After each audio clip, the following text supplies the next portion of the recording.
আবরার ফাহাদের মতো হলে, ভারতের আগ্রাসন রুখলে, আপনি হবেন জামাত শিবির রাজাকার। মিজানুর রহমান আজহারির মতো হলে, দিন কায়েমের কথা বললে, আপনি হবেন জামাত শিবির রাজাকার। ডাক্তার মঈনের মতো হলে, নিঃস্বার্থ চিকিৎসা দিলে, আপনি হবেন জামাত শিবির রাজাকার। ভিপি নূর ভাই কি বলেছেন শোনেন আরেকবার, ভিপি নূর ভাই কি বলেছেন শোনেন আরেকবার। এমন জামাত শিবির ঘরে ঘরে দরকার, এমন জামাত শিবির বাংলাদেশে দরকার। মাহফিলে কিচ্ছা কন কিচ্ছু হবে না, বাপদাদাদের কাহিনী কোন কিচ্ছু হবে না। বসে বসে জিকির করেন কিচ্ছু হবে না, মাজার খুলে বাজার করেন কিচ্ছু হবে না। যদি সাহস করে বলেছেন দিন কায়েমের কথা একবার, যদি সাহস করে বলেছেন দিন কায়েমের কথা একবার, আপনি হবেন জামাত শিবির রাজাকার।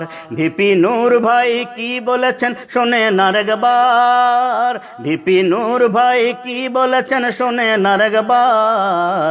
এমন জামাত শিবির ঘরে ঘরে দরকার, এমন জামাত শিবির বাংলাদেশে দরকার। মুখ বন্ধ করে থাকেন কিচ্ছু হবে না, দেখবেন আর শুনবেন শুধু কিচ্ছু হবে না। আবরারেরা খুন হয়ে যাক ঘুম ছাড়বেন না, অছাত্ররা ছাত্র পেটাক ইশ করবেন না। যদি সাহস করে বলেছেন দিন বদলের কথা একবার, যদি সাহস করে বলেছেন দিন বদলের কথা একবার, আপনি হবেন জামাত শিবির রাজাকার। ভিপি নূর ভাই কি বলেছেন শোনেন আরেকবার, ভিপি নূর ভাই কি বলেছেন শোনেন আরেকবার। এমন জামাত শিবির ঘরে ঘরে দরকার, এমন জামাত শিবির বাংলাদেশে দরকার। করোনার ভয়ে কত ডাক্তার রোগী দেখছে না, আক্রান্ত হবার ভয়ে সেবা করছে না। মইনের মতো ডাক্তাররা সেবা ছাড়ছেন না, প্রাণ দিচ্ছেন প্রাণের জন্য দাম পাচ্ছেন না। যদি সাহস করে বলেছেন অব্যবস্থাপনা একবার, যদি সাহস করে বলেছেন অব্যবস্থাপনা একবার, আপনি হবেন জামাত শিবির রাজাকার।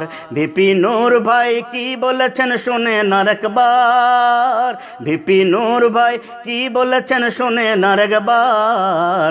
এমন জামাত শিবির ঘরে ঘরে দরকার, এমন জামাত শিবির বাংলাদেশে দরকার, এমন জামাত শিবির ঘরে ঘরে দরকার, জামাত শিবির বাংলাদেশেই দরকার।